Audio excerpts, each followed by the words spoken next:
실패도 삶의 일부다. 평범함에 대한 두려움이 불러일으키는 강박적 감정을 설명하기란 쉽지 않다. 그것은 마치 어떤 바람이 실현되지 않았을 때 느끼는 좌절과 환멸이 뒤섞인 감정일지도 모른다. 그런데 진짜 문제는 우리가 무엇을 바라고 있었는지 명확하게 알지 못한다는 것이다. 그것은 나타났다가 사라지는 신기루 같은 것이기 때문이다. 실현할 수 있었으나 놓쳐버린 무언가를, 우리의 삶을 완전히 바꿀 수 있었지만 놓쳐버린 기회를 안타까워하는 것은 사소한 문제일지 모른다. 기대가 완전히 무너졌을 때의 절망감은 우리를 더 깊은 수렁에 빠뜨린다. 성공하기에는 너무 늦었다고, 이미 좋은 기회는 날아가 버렸고 이제는 슬퍼할 일만 남았다고 속삭이는 그 기만적인 목소리는 또 어떤가. 나의 진정한 라이벌은 그렇게 될 수도 있었는데 라고 생각하는 또 다른 나다. 그것은 대학 시절에는 존재감 없는 책벌레였지만 후에 라디오 진행자가 되어 나타난 친구보다, 고등학생 시절 촌스러운 옷에 평범하기 그지없었지만 후에 내가 즐겨 읽는 잡지의 편집장이 되어 나타난 친구보다 훨씬 더 위협적인 적이다.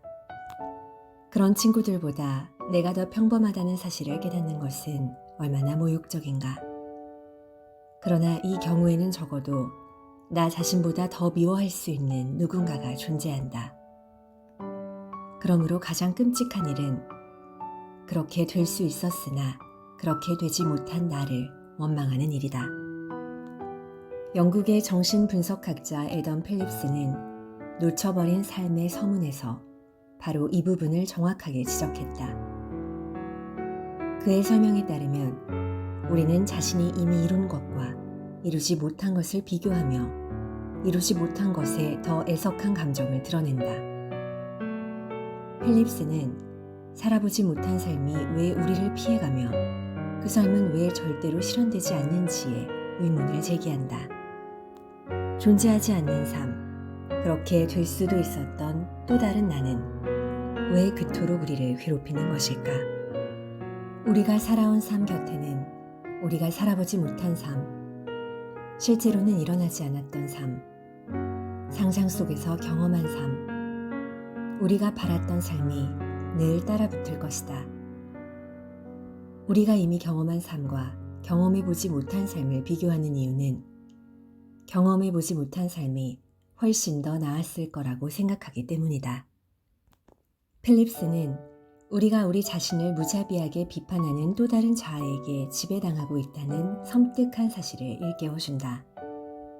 더 많이, 더 열심히 노력해야 한다고 부추기고 그 정도로는 충분하지 않다며 비난하고, 그렇게 될 수도 있었던 나와 현재의 나를 끊임없이 비교하는 내면의 목소리는 삶을 피폐하게 한다.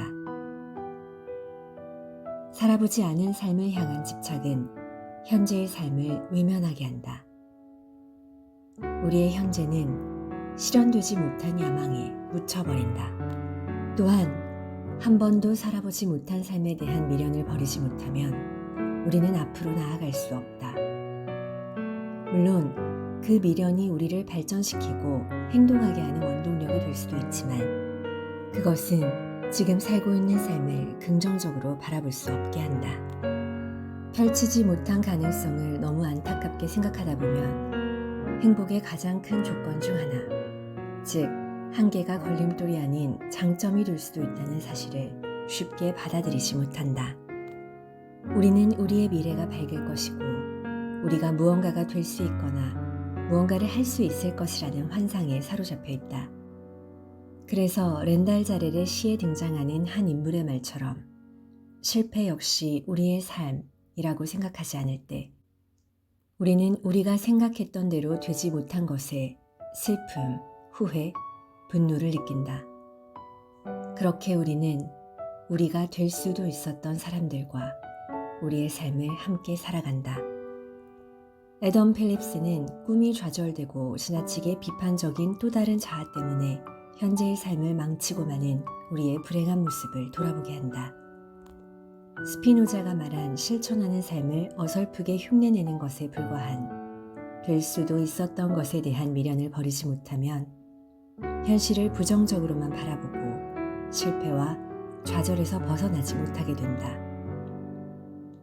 실패 역시 삶의 일부라는 것을 받아들인다면 자기 과시와 덧없는 영광을 포기하는 것은 그리 어려운 일이 아닐 것이다. 볼테르는 최선은 선의 적이라고 말했다. 이 말에는 선 역시 눈에 띄지 않을 뿐 그건 역시 또 다른 형태의 탁월함이라는 의미가 담겨 있을 것이다. 오만한 판단의 속박에서 벗어난 평범하고 그만하면 괜찮다는 마음의 성각자들은 타인에게 인정받지 못하는 고통을 타인의 드러나지 않은 재능을 알아보는 기쁨으로 승화시켰다. 그래서 그들은 자신의 평범한 삶에 실망하지 않았고 자신이 열등하다고 생각하지 않았으며 자신의 자리에서 활짝 만개할 수 있었다. 섣부른 판단에 의한 가혹한 구별짓기에서 벗어나 자신만의 삶을 살아가는 것. 그것이 바로 그들의 재능이 아니겠는가. 그리하여 그들은 지금을 살아갈 수 있는 자유를 획득했다. 버지니아 울프의 말처럼 그들에게는 지금 이 순간이면 충분했고 모든 것이 그 안에 있었다.